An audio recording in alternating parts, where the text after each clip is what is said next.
đưa cháu đi đây. Thôi cháu xin phép cô cháu đi luôn vào trong làng hỏi xem có ai để biết về thông tin của mẹ cháu không. Cảm ơn cô hôm qua đã cho cháu ở lại đây. Ồ, cháu ở lại chiều cô sẽ gửi cho chị. Dạ thôi cô ạ, cô bận công việc cô cứ đi làm đi. Cháu đi vào trong làng hỏi thăm mấy người già trong làng xem là được cô ạ. Thế cháu cứ đi đi. Nếu mà hỏi không được thì cháu cứ quay lại đây ở với cô nhé. Dạ vâng. Cháu chào cô, cháu đi vào trong làng để hỏi luôn ạ. Cháu đi mà hỏi được chứ chị không biết đấy nhá. Cô không cần phải chuyện, cháu đang đi luôn đấy ạ.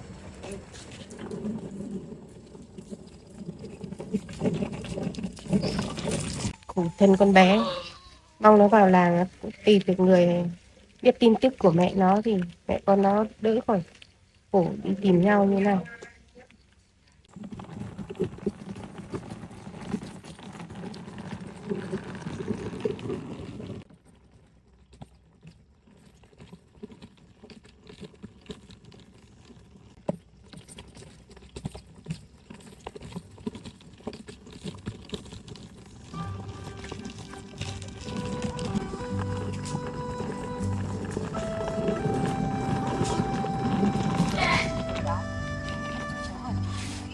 Dạ, bác có biết một người phụ nữ tên là Tươi, khoảng 53 tuổi, từng sống ở làng này không ạ?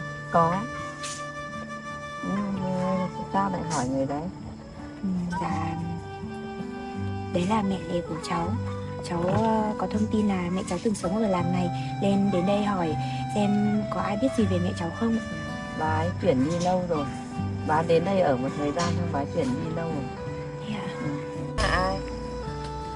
Dạ, cháu là con gái của Tươi Thất Lạc ạ. Cháu có thông tin rằng mẹ cháu đã từng sống ở đây, nên đến làng của mình để hỏi xem ai có biết gì về mẹ cháu không. Thế bác có biết mẹ cháu có đi đâu tìm con không ạ? Không, bà chỉ nói là bà đi tìm con, biết bà đi nào, bà đi đâu.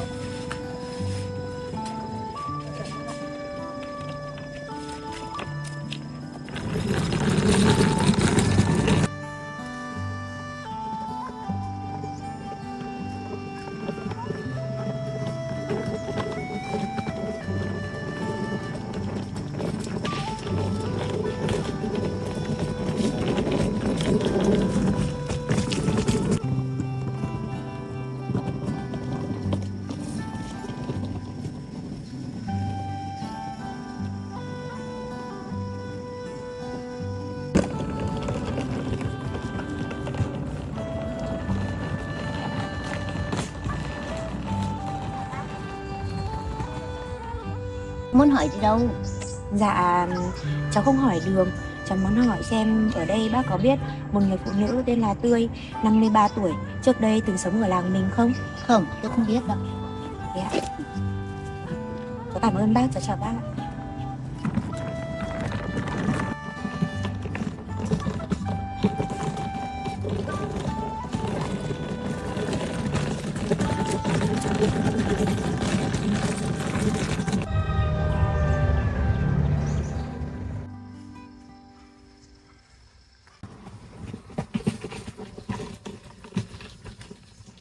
Chị ơi, chị cho em hỏi một chút. Hỏi gì đây? Dạ, chị có biết là ở làng mình có một người phụ nữ tên là Tươi, khoảng 53 tuổi, trước đây đã từng sống ở đây không ạ? Tươi thì có nhiều lắm. Người phụ nữ ấy từng bị thất lạc mất một người con. Thế thì có đấy. Tươi đấy là con cô ấy thất lạc từ lâu rồi. Vừa rồi cô bán nhà hết nhà đi để đi tìm con rồi. Thế có việc gì không em? Dạ, em là con gái mà mẹ Tươi bị thất lạc từ rất lâu rồi. Ừm, Trước đây không có thông tin của mẹ, bây giờ em biết mẹ đã từng sống ở đây, nên đến đây để hỏi xem có ai biết rằng mẹ em đi đâu không, và để tìm đến mẹ. Cô Tươi đấy thì cô cũng vất vả lắm, con thất lạc từ lâu đi tìm con, bao nhiêu năm nay bán cả nhà cả cửa đi tìm mà vẫn không thấy. Cô cũng lâu rồi nên là mọi người không biết thông tin gì thì cô chẳng.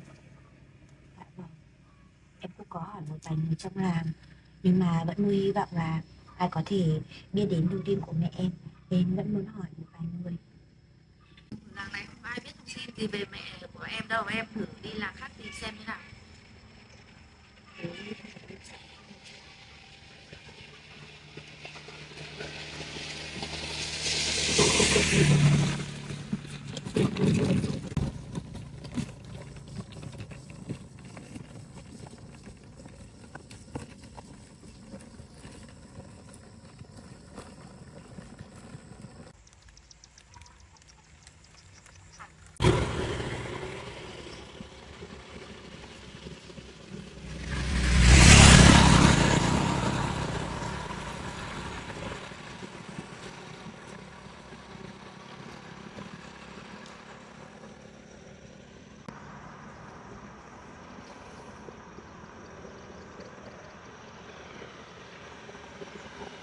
Bây giờ mà cứ đi như thế này thì cũng không có thông tin gì về mẹ cả.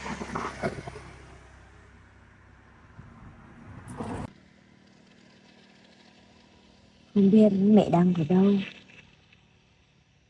làm thế nào để tìm được mẹ chứ?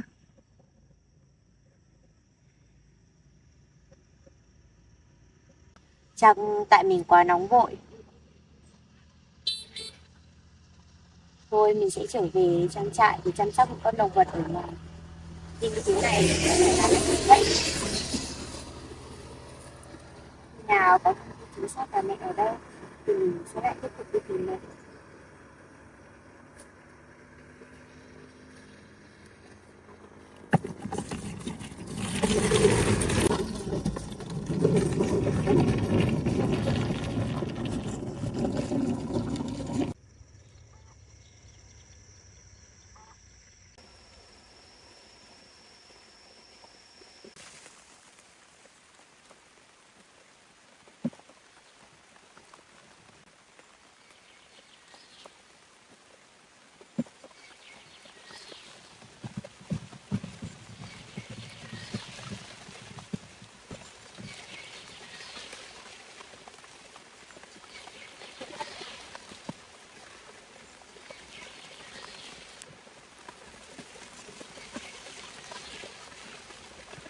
Vào cái đây nước rồi, nước vào thì trời nắng không mưa.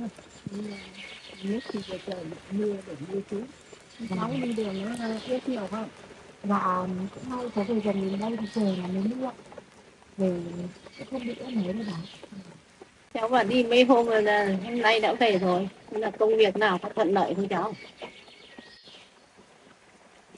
Dạ, lần này cháu đi cũng đã tìm được đến ngôi làng mà mẹ cháu từng ở. Tìm được ngôi nhà cũ trước đây mẹ cháu ở rồi. Nhưng mà mẹ ruột cháu đã chuyển đi nơi khác từ lâu rồi. Bây giờ vẫn không có thông tin là mẹ cháu đang ở đâu cả. Cháu đã tìm đến được ngôi nhà rồi thì có hỏi mọi người xung quanh biết mẹ cháu đi đâu không? Dạ, cháu cũng có đi hỏi xung quanh làng nhưng không ai biết thông tin gì về mẹ cháu cả. Mọi người đều nói ngày đấy khi cháu bị mất tích thì mẹ cháu đi tìm xong mẹ trở về bán nhà rồi mẹ cháu đi luôn không để lại thông tin gì cả. Thì cháu không phải buồn đâu. Cháu đã tìm cái ngôi nhà cũ của mẹ cháu rồi thì mẹ cháu cũng đang đi tìm cháu, thì cũng có ngày là hai mẹ con lại tìm thấy nhau. Cháu cũng mong là như vậy. Trước khi về cháu cũng đã để lại thông tin của cháu ở ngôi nhà cũ ấy. Biết đâu nếu có ngày mẹ cháu trở về đó sẽ có thông tin của cháu thì tìm được cháu bà ạ. Đấy bà vào bà mang cháu quả bánh đào. Quả bí đào của bà to thế ạ? Bánh như này quả to mà ăn ngon rẻ lắm đó. Vâng. Cháu cảm ơn bà đã cho cháu quả bí đao. Không có gì đâu. Có con động vật trong doanh trại mà cũng chăm hết rồi, cháu không phải chăm nữa đâu. Và may mà có bà ở đây, cháu đi xa có bà giúp cháu chăm sóc trang trại. Bây giờ trời cũng muộn rồi, cháu có về thì bà về nhé. Bà thì đang mưa bà ở đây một lúc nữa cái rừng, cái rừng có rừng như to hơn đấy. Thế cháu cảm ơn bà đã ở đây đấy. Thế bà về cẩn thận nhé. Bà về đấy nhé. Vâng ạ, cháu chào bà. May mà mình đi như thế này lại có bà cụ ở đây chăm sóc ngôi nhà giúp mình.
thịt đán đi chín ý trông ngon quá nhỉ.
cơm ngon Mít ơi.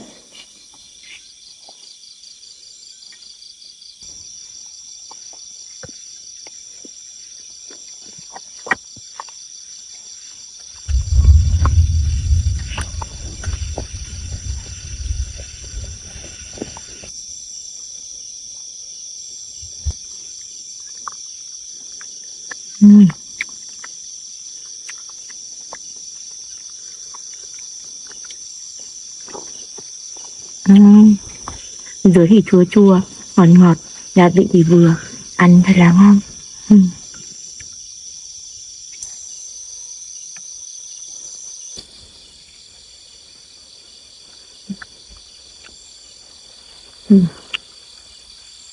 Món trứng cuộn hôm nay của mình cũng chưa được ngon lắm, trứng cũng hơi bị khô mất rồi, nhưng mà được cái gia vị vẫn vừa.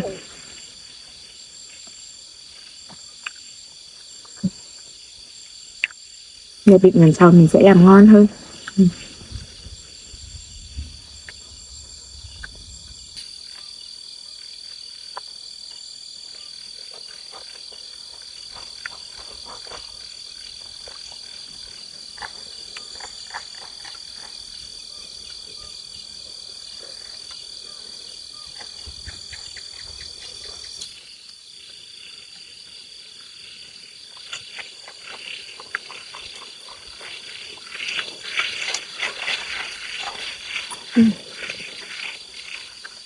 Trời cũng như kiểu muốn mưa ấy nhỉ.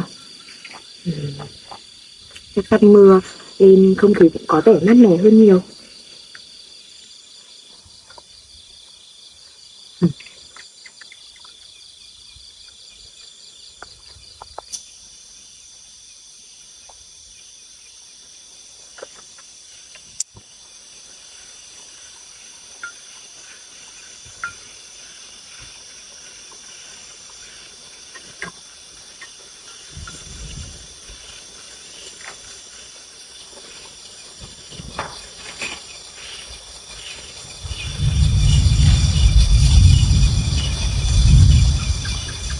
Anh không biết.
Bây giờ vườn rau của mình cũng đã cuốc xong.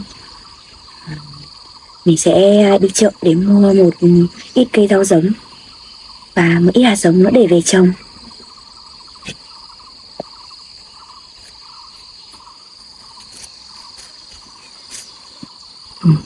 Ở đây mình cũng chỉ còn 30.000. Như thế này sẽ không đủ mua cây giống và hạt giống.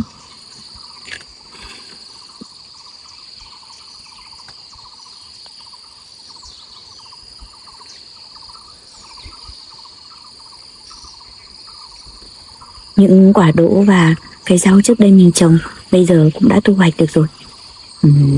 Mình sẽ thu hoạch mang ra chợ bán thử xem Hồng Biên có bán được không nhỉ? Bán được mình sẽ dùng số tiền đó để mua cây rau và giống rau về để trồng.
Những quả đỗ này vẫn còn nhỏ, chúng chưa thể thu hoạch được. Mình sẽ đợi chúng lớn rồi thu hoạch sau.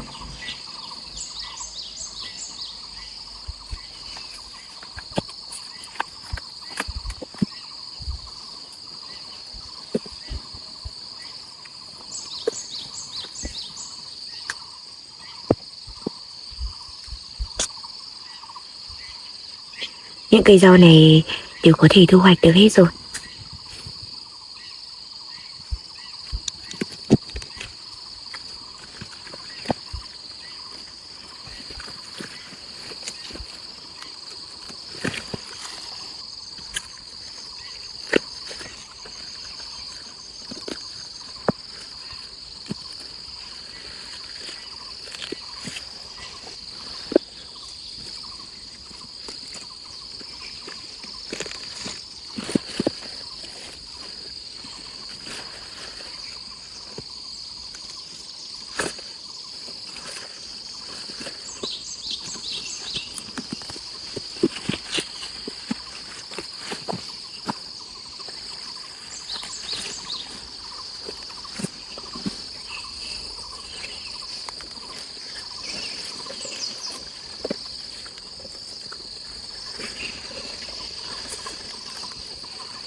Bánh mặn thôi. Bánh mặn thôi.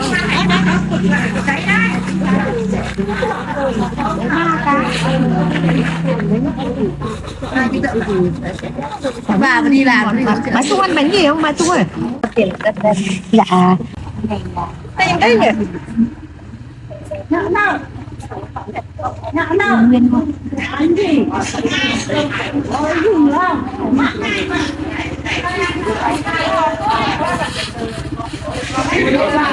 Chín là con 5 kg. Thôi cho cháu cân nhiều một tí nhá. Trả tiền thì cũng phải lấy bánh. Không biết mình không bắt được chuối để cho cô.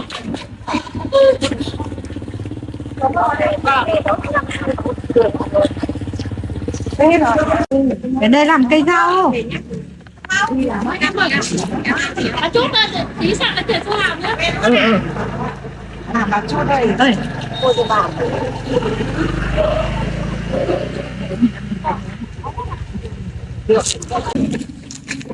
Ôi nhỏ hôm nay ốc theo món này nó mừng mà hạ nó là ốc còn mừng. Không đâu đi. Chàng gái. Chàng đừng mất loạn. Một người chết tét nhá. Bắt tiền cân đô. Đỗ này cháu bán mình 1 cân nữa.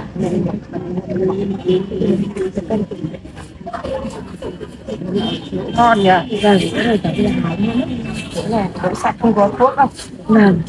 Trời, giá phải duyên đấy. Cái gì mà? Ai làm như cái gì?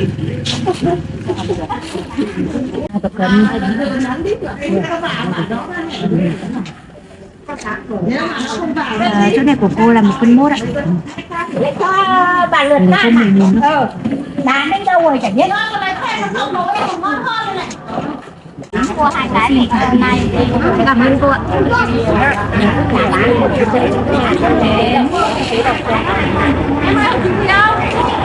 Có gan nó mới bảo nhìn gặp bà Trung đó hay mua gan. Mua rau đi cô. Nó điên cái phương mà lấy rồi nó bán. Rau này cháu bán 25.000 1 cân thôi. Rau này cô là 1 cân rau. Không, sao không thế? Con lấy nhưng mà nó lấy bên gì nào nó phải nó còn cắt xong nó lắm ạ. Cái này cái lương như chị biết là bền.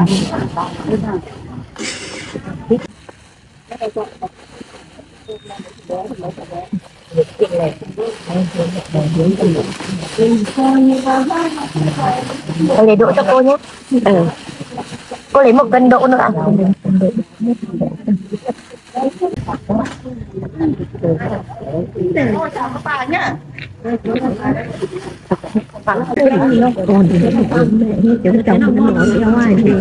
Đây thì số Đỗ màu của bác hơn 1 cân, đến bác 1 cân ạ.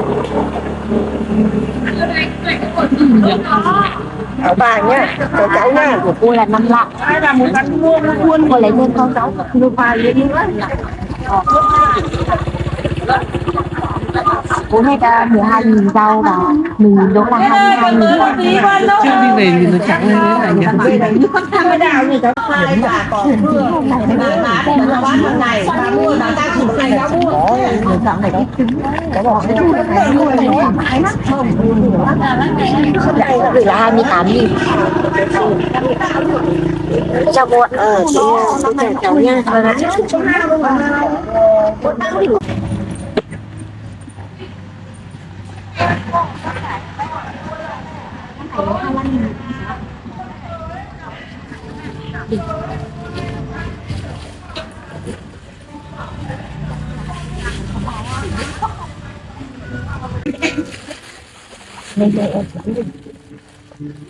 Qua không bán đâu. Thịt mà cũng gì hết hết. Đây bán được đúng 1 quả bắp cải cho lần. Ông chỗ này 7 lạng nước.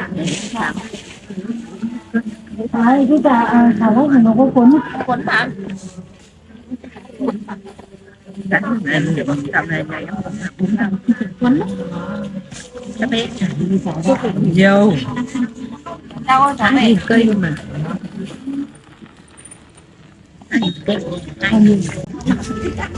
Thế còn gọi người nhà tận ở trong ta cho chứ nghe. Có bao tiền cân đi cháu? Dạ đỗ cho 80.000 một cân. Thế cân hết cho bà.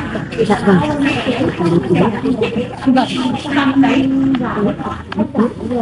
Ngon nhỉ? Non. Năm nay nhà bà không trồng được.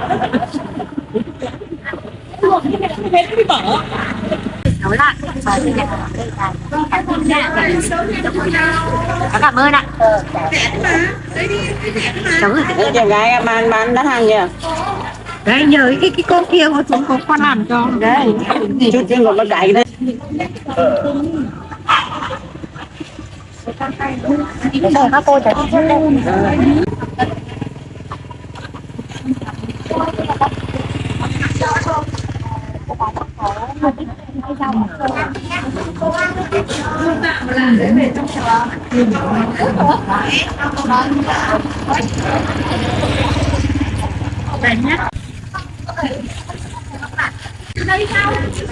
Sao không? Nó từ đó đây nữa. Em một chỉ tiêu. Ai nhưng mà phạt về vẫn không sợ.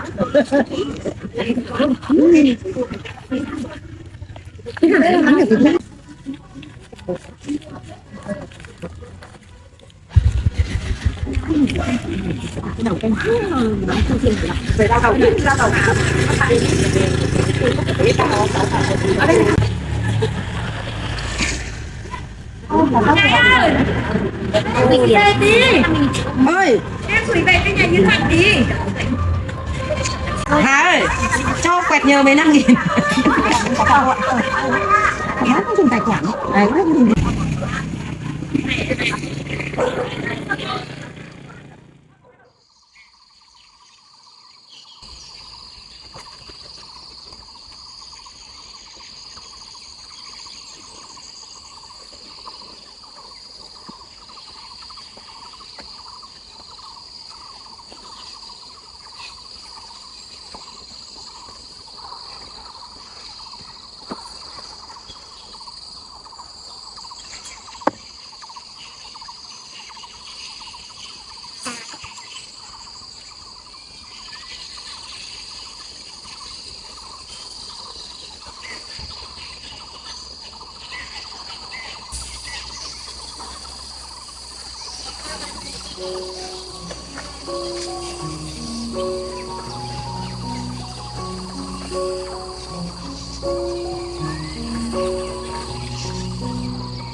Vườn rau cũng đã trồng xong.